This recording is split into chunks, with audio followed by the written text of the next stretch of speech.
श्री रामकृष्ण देव के उपदेश वचनामृत पृष्ठ क्रमांक 375 परिच्छेद 62 दक्षिणेश्वर में अंतरंग भक्तों के साथ प्रहलाद चरित्र श्रवण तथा भावावेश स्त्री संग निंदा। श्री रामकृष्ण दक्षिणेश्वर में उसी पूर्व परिचित कमरे में फर्श पर बैठे हुए प्रहलाद चरित्र सुन रहे हैं। दिन के 8 बजे होंगे। रामलाल भक्तमाल ग्रंथ से प्रहलाद चरित्र पढ़ रहे हैं। आज शनिवार अगहन की कृष्णा प्रतिपदा है, 15 दिसंबर 1883 ईस्वी सन। मणि दक्षिणेश्वर में श्री राम कृष्ण की पदछाया में ही रहते हैं। वे भी श्री राम कृष्ण के पास बैठे हुए प्रहलाद चरित्र सुन रहे हैं। कमरे में राखाल, लाटू, हरीश भी है। कोई बैठे हुए सुन रहे हैं, कोई आना जाना कर रहे हैं। हाजरा बरामदे में है। श्री राम कृष्ण प्रहलाद चरित्र की कथा सुनते सुनते भावावेश में आ रहे हैं। जब हिरण्यकशिपु का वध हुआ तब नृसिंह की रुद्र मूर्ति देख और उनका सिंहनाद सुनकर ब्रह्मादि देवताओं ने प्रलय की आशंका से प्रहलाद को ही उनके पास भेज दिया। प्रहलाद बालक की तरह स्तव कर रहे हैं। भक्त वत्सल नृसिंह बड़े प्रेम से प्रहलाद की देह पर जीभ फिरा रहे हैं। आहा, भक्त पर कैसा प्यार है, कहते हुए श्री राम कृष्ण भाव समाधि में लीन हो गए। देह निस्पंद हो गई है। आंखों की कोरों में प्रेमाश्रु दिखाई पड़ रहे हैं। भाव का उपशम हो जाने पर श्री राम कृष्ण उसी छोटे तख्त पर जा बैठे। मणि फर्श पर उनके चरणों के पास बैठे। श्री राम कृष्ण उनसे बातचीत कर रहे हैं।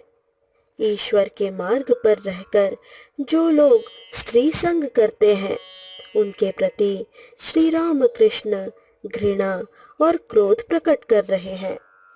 श्री राम कृष्ण लाज भी नहीं आती, लड़के हो गए फिर भी स्त्री संग। घृणा भी नहीं होती, पशुओं का सा व्यवहार। लार, खून, मल, मूत्र, इन पर घृणा भी नहीं होती। जो ईश्वर के पाद पद्मों की चिंता करता है उसे परम सुंदरी स्त्री भी चिता भस्म के समान जान पड़ती है।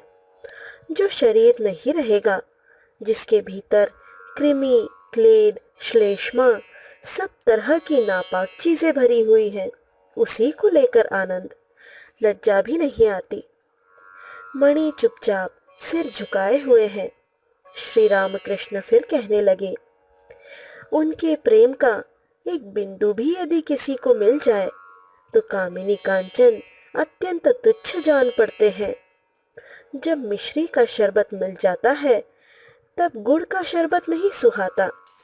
व्याकुल होकर उनसे प्रार्थना करने पर, उनके नाम गुण का सदा कीर्तन करने पर क्रमशः उन पर वैसा ही प्यार हो जाता है। यह कहकर श्री राम कृष्ण प्रेमोन्मत्त हो कमरे के भीतर नाचते हुए टहलने और गाने लगे। भावार्थ। सुर धुनी के तट पर कौन हरि नाम ले रहा है? शायद प्रेमदाता नित्यानंद आए हैं। उनके बिना प्राण कैसे शीतल हो। करीब 10 बजे होंगे। रामलाल ने काली मंदिर की नित्य पूजा समाप्त कर दी है। श्री राम कृष्ण माता के दर्शन करने के लिए काली मंदिर जा रहे हैं। साथ मणि भी है। मंदिर में प्रवेश कर श्री राम कृष्ण आसन पर बैठ गए। माता के चरणों पर 2-1 फूल उन्होंने अर्पित किए। अपने मस्तक पर फूल रखकर ध्यान कर रहे हैं। अब गीत गाकर माता की स्तुति करने लगे। हे शंकरी, मैंने सुना है तुम्हारा नाम भवहरा भी है, इसीलिए माँ मैंने तुम्हें अपना भार दे दिया है। तुम तारो चाहे न तारो। श्री राम कृष्ण काली मंदिर से लौटकर अपने कमरे के दक्षिण पूर्व वाले बरामदे में बैठे।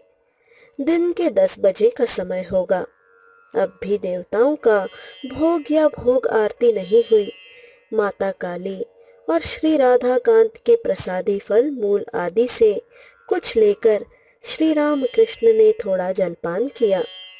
राखाल आदि भक्तों को भी थोड़ा थोड़ा प्रसाद मिल चुका है।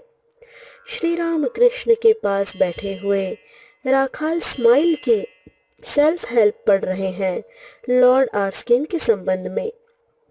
श्री राम कृष्ण मास्टर से, इसमें क्या लिखा है? मास्टर, साहब फल की आकांक्षा न करके कर्तव्य कर्म करते थे, यही लिखा है, निष्काम कर्म। श्री राम कृष्ण, तब तो अच्छा है, परंतु पूर्ण ज्ञान का लक्षण है कि एक भी पुस्तक साथ न रहेगी। जैसे सुखदेव, उनका सब कुछ जीवा पर।